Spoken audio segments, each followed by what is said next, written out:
I played this song for him. You know, those of you who followed CM Punk's career would know that CM Punk is a big Blackhawks fan, but they are in dead last place. And how many times, Punk, would you think that you'd come on with a? Wait a second. You say they're dead last? Yeah, I'm looking at the standings right here. How many points does Jersey have? This is in a Jersey market, man. This is a Philly market. Well, okay. So how many points does Philly have? More than 55. Well, how many do they have? I will pull it up right now. 60. The last time I checked, they were at 60, 59, 60, maybe somewhere right around. They made this Carter Hart's unbelievable. Okay, divide that by how many Stanley Cups they have. Tell me the number. 59. We're doing math now. We're doing math now. Okay. By the way, 2 cups, 59 points. Okay. So how long has it been since they won a cup? I don't know, but I'll give you the tip of the cap. The Blackhawks beat the Flyers in 10. Yeah, you remember that? Remember when the goal went in and nobody else saw it? Patrick Kane did? Oof. I do remember that. Unfortunately, yeah. I do. That was Michael Layton, by the way, for all the people out there who forget him. It's a big weekend in Atlantic City, CFFC 72. Got the great UFC card with CM Punk on UFC Fight Pass. I got off the phone with the producer earlier today. We were talking about some of the fights. And Sean Brady at the top of the card, man. This kid, if he wins this fight, you and I both know he could be making the jump to UFC. Yeah, there's a lot of pressure, don't you think? I think everyone is saying that. Everybody's saying that. But I'm not so sure that's a super guarantee. And that's not a slight on Brady or CFFC or anything like that. I just think, it's a wonky. Everybody travels their own path to get to the UFC, and take it from me, guys who belong there sometimes don't make it, and guys who don't belong there sometimes make it. It's a weird thing. But yeah, I think that puts a lot of pressure on him.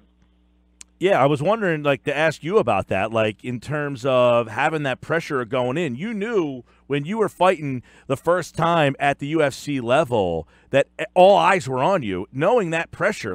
People are going to be watching this kid. I'm sure UFC suit guys, people making decisions. He's going into this fight thinking, man, I got to really put on a good show. There's a lot of pressure there.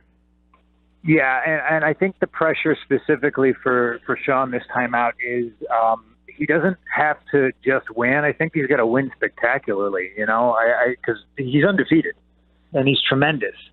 But the climate of MMA today is it almost doesn't matter that you have that 0 next to your name and you're undefeated. You have to put on a show and you have to finish guys in an extraordinary, fantastic way. Yeah, and also Jonathan Webb, we saw him in his fight in December. Now, he's bumping up to 185, and I had him on, and he actually liked it. He said, I don't have to cut weight. So, you would know much better than me, what that's like, just going through having to do the weight cut and getting ready. Do you envy the position that he is in, getting to go from 170 up to 185? Because he seemed like he was okay with it. No, I don't envy it. Simply because, yeah, it's great. He doesn't have to cut weight. It's a whole different weight class. And generally, if you're fighting out of a weight class, you're fighting guys who are much, much bigger than you. I don't think I'm a small guy. I walk around at 200, 205 pounds. For me to fight at 185, I thought would have been ridiculous because the guys that fight at 185 in the UFC are gigantic. Yeah. So making the cut to 170 was a little bit.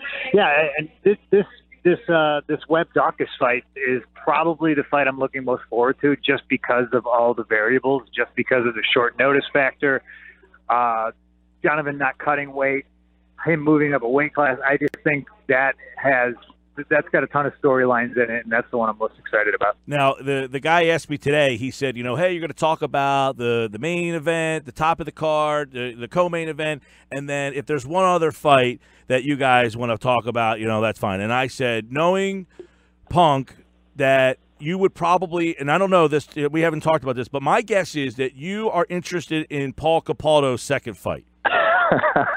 Yeah, actually, that's exactly what I was going to That's exactly what I was going to talk about. Yeah, I mean, because we saw him fight the last fight, and what was that? That fight was a one-punch knockout, instantaneous. I mean, he was excellent in his first go at this. So, and I'm excited to see him go again. So, for the people listening out there, that was one of the fights that we saw at Borgata back in December. He is back on the card, and you see a lot of these young up-and-coming guys. As you said, they're trying to do something to catch their eye. If he fights like he did back in December, that will catch somebody's eye. Well, and if you look at the story of Paul Capaldo, this is the reason why I love calling fights for CFFC, because you get to see fighters returning from the UFC, fighters trying to get back to UFC, and on the undercard, there's a whole slew of fighters who are making professional debuts, and it's exciting to see. It's the nervousness, the everything's new, and you take Paul Capaldo, who came in and he won his first fight, fantastic fashion, high kick, first round. And because he did that, he's now on the main card. You know what I mean? He's not on the undercard anymore. So it's just like I'm privileged, and I feel lucky to be able to watch him fight and grow as a fighter. And we get to see what he does in his second fight, and then who knows where he'll be for his third fight. You know what I mean? There's just kind of a whimsical air about the whole thing that I just love being able to call the fights. Yeah, they brought us back. I'll do the call on CFFC 72. It's on UFC Fight Pass. CM Punk will have the color. What's that? Can you believe they brought us back? Yes. Me, I'm not so sure. But I'll tell you what. In fact, talking to the guy today, one thing I told him was, the first time around, by this time, last time, I was scared out of my mind. I had no idea what to do. Yeah. I had never talked to you before. I mean, so that was one thing. But the second time around, I feel a lot better, although there's going to be some changes and some things that I think are going to be interesting. But for you, I thought, for you to tell our listeners, go through, how you got to this, to calling these fights. Because I was asking before, he fought a couple fights. I didn't understand or realize how wrapped up into the MMA that you love doing this. And you love getting a chance to watch these guys who are starting from the bottom. Yes, I very much do. That's the whole exciting thing to me. I guess it's a cheesy, saccharine, corny thing to say, but these are the MMA stars of tomorrow. You know what I mean? And they're on Fight Pass. It's a tremendous opportunity, and not only do I feel privileged to be able to call these fights, but I feel privileged to watch them. I get to watch them, and I get to watch them grow, and then someday these kids are going to make it to the UFC, and we get to call fights for guys like Jonathan Webb trying to get back to the UFC, and I think he can and he will.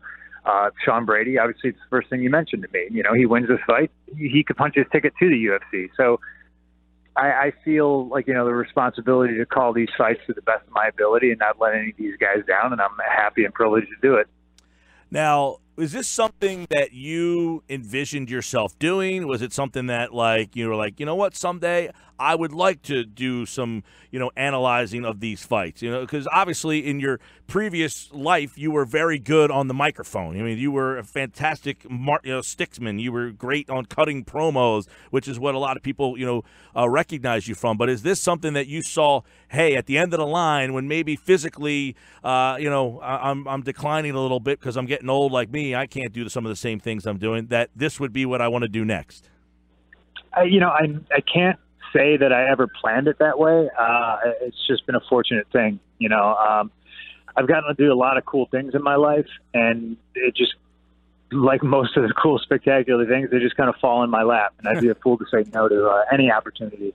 It just so happens that, I can talk a bunch of trash, and I'm quick on my feet that way. So it worked out. It worked out. No doubt. So you're still training, though, right? The last time I talked to you, you were freezing your ass off training on the phone with the producer and I. That's the whole reason why I just spent my entire day in the airport, because I'm flying out of Milwaukee instead of Chicago. So, yeah, yes, I am. Still training? All right. So Saturday night, Hard Rock, Atlantic City. It is CFFC 72. UFC Fight Pass is where you can watch it, but get your tickets. I think they're running out of tickets, but if you want to get tickets to come see the fights, it is an awesome venue. And this card, you might see the next stars. Who are, for the listeners out there, Sterling, some of the names, Felder, that have walked through CFFC that are now, in fact, fighting this weekend at the UFC card. Yeah, well, Paul Felder, of course, first and foremost. He's known as the King of Philadelphia, so everybody should, little round of applause for Paul. And actually, yeah, Jimmy Rivera is fighting Aljamain Sterling in Phoenix, which, by the way, is much, much warmer than Philadelphia or Atlantic City. So shout to both of those guys. They've been going back and forth in the media talking about how they're going to unify the CFFC title that they both held. Right. So that's pretty funny. There's a whole bunch. Anthony Smith, Lionheart, he is fighting John Bones Jones coming up. He is a CFFC alumni. Caitlin Kachagian. The list can go on and on. There's a ton of guys, and there's guys who. Ricky Banderas also. He fights for Bellator. It's not just UFC. Sure. The CFFC has probably one of the biggest pedigrees of sending guys to bigger shows and just talented individuals all around. Well, I look forward to seeing you, but I'll be around tomorrow. I'm taking the day off here. I got to go buy a new suit. Your suit was so nice last time that I need a new one. Yeah. Wait till you see what I pull out this time. All right, man. Well, I will see you tomorrow. Saturday, we will have the call at Hard Rock, Atlantic City, CFFC 72. Make sure you get it at UFC Fight Pass if you can't be there. CM Punk, everybody. All right, man. I'll see you. Yeah, I'm excited. Thanks for having me on here.